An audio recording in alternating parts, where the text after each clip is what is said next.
everyone, welcome to the channel. Today we are taking a look at the D5 massage gun from Bob and Brad. I know you may be thinking, what? This is a fitness channel. Why are you talking about a massage gun? Well, I have actually been using massage guns for years. I got this little guy a while back, and as many of you know if you've been following the channel for a while, I travel a lot for a living.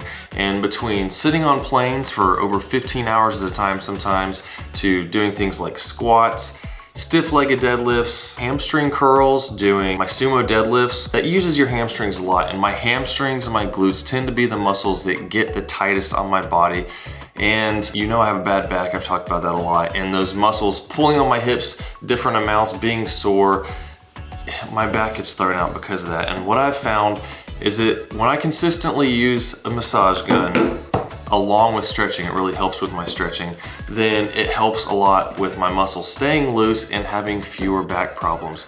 Now, one of the issues with that is I tend to get into a habit of where I'm doing it some in the morning when I first get up to loosen stuff up and then stretch, and then again at night, and things are going well, I feel great, then I start slacking off, then all of a sudden my back starts hurting and I'm like, oh my goodness. I try to bend over and stretch and my hamstrings are crazy tight, and I get back into it and it takes a while to get normal again.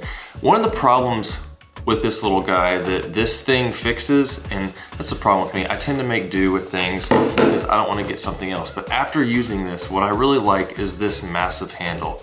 Now, I definitely wouldn't travel with this like I would with this thing. I'll still take this on trips, but when I'm at home, what I really like is being able to get different angles with this small handle, with this big one. Because for me, when I'm using this on my hamstrings, I'm having to squeeze and push backwards against my hamstring. It's not that comfortable when you're doing it yourself. You're trying to keep your muscles loose while you're using it, and it just makes it more difficult. But with this, instead of having to crane my arm around, I can just hold it like this and basically pull against myself, and it works great. And also when I'm at home, my wife will do this for me sometimes on my lower back, on my hamstrings, and it helps out a lot with being able to relax.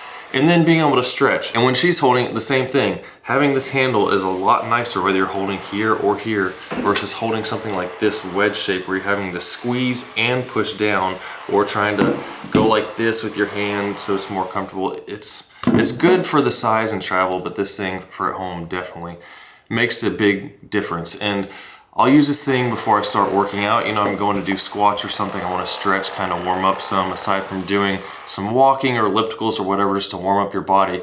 That helps me to loosen up, stretch a little bit, bending over, touching my toes, getting my hamstrings and glutes loosened up before I get to doing those lifts, and it's helping me out a lot over the years. So what can you expect with something like this? So first off, it comes in this nice case, so you can keep it organized when you're not using it.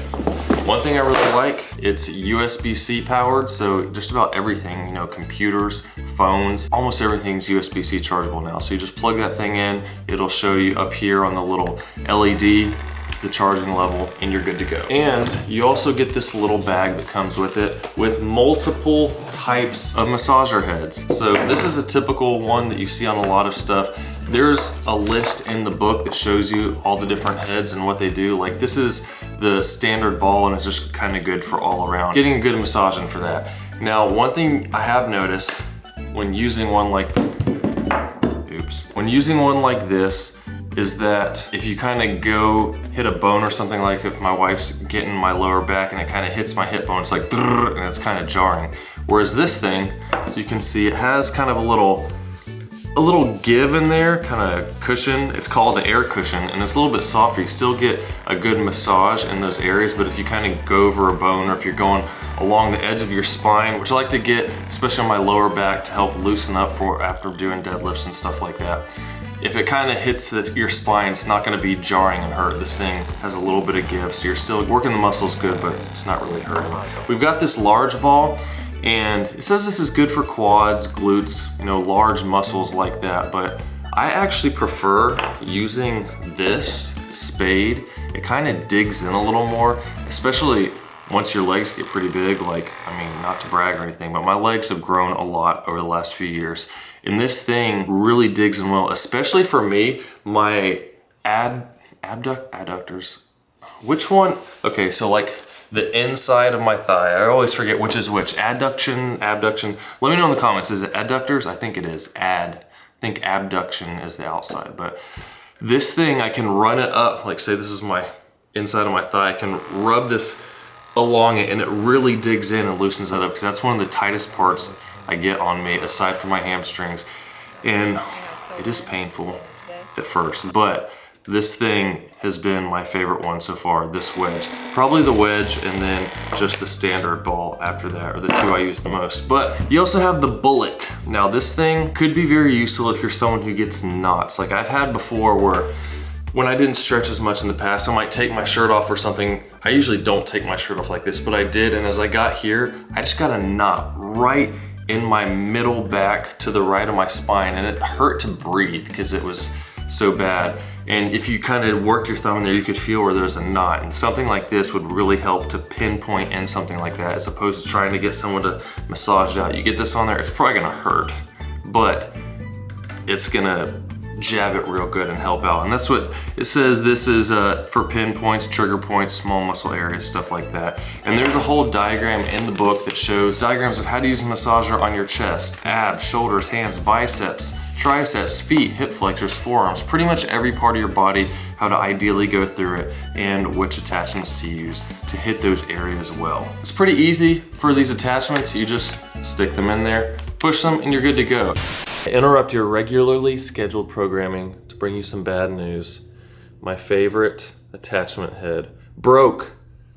I was using it the other day, I've had this thing for a few weeks now, on the back of my hamstrings. Like I said, I'd been doing the video, and all of a sudden it kept feeling like it was catching. It's because it was like this, and I looked at the floor and saw that. So I was like, that's a bummer. So for future versions of this, it'd probably be good to make a plastic complete version and then just have the foam mold over it, because that's just kind of flimsy since it's up there by itself with all the pressure and the speed that thing has. So want to bring you all of my experience with it. Every other attachment's still working great, but this one, I guess, just not designed that great. So it's no longer my favorite. Back to the video. There's two buttons. There's a power button / up arrow, and then an M button / down arrow. So you have the power and mode, and then up and down on the speed. So if we just hold the power down, you see the massager starts working. It starts at 1500 RPM and goes up in increments to 1750, 2000, 2250, and 2500. Now for those big muscle areas like the hamstrings, glutes, I typically start at 2000 and I can work it up. And as simple as that, you just use this in massage. And once you start using one of these, you're gonna be like, man, I wish I'd used this sooner, because it really does help with that tightness. And if you can get into a routine of using it along with stretching, it helps enhance the stretching, and then you stay looser and you're less likely to get injured as well when you're working out, because if your muscles are tight, you pull something, you get hurt, then you're out for a while. Now, aside from just the power button, we have 4 different modes. So the first one is just standard manual mode. That's what we were in, up and down arrows, changing the speeds. But then if we hold the M button, now we're in mode 2. And it starts low at 1500, and every 5 seconds, it automatically ramps up the speed. So now 1750, 2000, and essentially it goes up to the higher speed and then starts back at the bottom. It goes up to the higher speed, starts back at the bottom. And they say this helps with muscle relaxation and recovery. So then you also have mode 3, which is essentially the opposite of this. So you start at the higher 2500 and it slowly works down. Then you go back up and it slowly works down. And they say this is good for activation of your muscle before your workout. And then we have number 4, and if maybe you guessed it right, you start at a lower, you go up to a high and back to low. It doesn't just go from high to low, it goes up and down, up and down. So just kind of all around, you start soft, kind of get up higher, and as you move to a new area, it starts soft, up and down. For me, I don't really use the various modes. I just like using number 1 and controlling the speed that I want for mine. So if something's more sore, I might just start with the lower, like 1500. Generally, I start around 2000.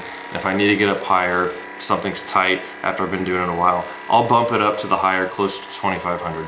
But those are the various modes and what you can expect to get with this. So I was really impressed with the product. Again, I tend to just make it work with what I have. This is still a good massage gun, but the various modes, all the different heads that come with this, the ease of USB-C charging that everything else charges with, the comfortable handle, it's been really nice. And I have links in the description for this massage gun, the D5 from Bob and Brad. And there's also a 10% discount link down there in the description. So if you want to get that, that'll help you out with saving some money as well. And it helps out the channel. And that's just part of my routine for trying to keep mostly my lower bodies where I have the issues, my lower back, hamstrings, the adductors, glutes. If I can keep consistent with using the massager and stretching every day, especially after the workout, a lot of times I won't do a lot of stretching before a workout because there's been some science to show that that actually can lower your strength ability during your workout. But after you've worked out, you've done a bunch of squats, you've done all those deadlifts, you've done whatever other exercise you've done for your legs, all the muscles are warm, they're stretched out. Now's the time when you're done, get that massager, use it some, then start stretching. Get your range of motion up while your muscles are already warmed up from the workout, and that should hopefully help out. So let me know down in the comments if you have any questions about this massager or just training in general. What helps with recovery, like stretching, what kind of stretching, massage guns, cold baths. I've done all these different types of things and I've gotten various results from all of them. And I can help answer those questions down in the comments if you'd like to know. Check out @Camber Fitness is where I post my lifts and what's going on with life and the family and the goals I'm shooting for right now. I'm just in a hypertrophy phase, posting segments of various workouts I'm doing just about every day now. So this has been helping me out with recovery because, you know, if you're not recovering well on time by your next workout, then it's gonna be harder to keep pushing yourself each time you do. So again, link in the description, check it out, and I'll see y'all in the next one.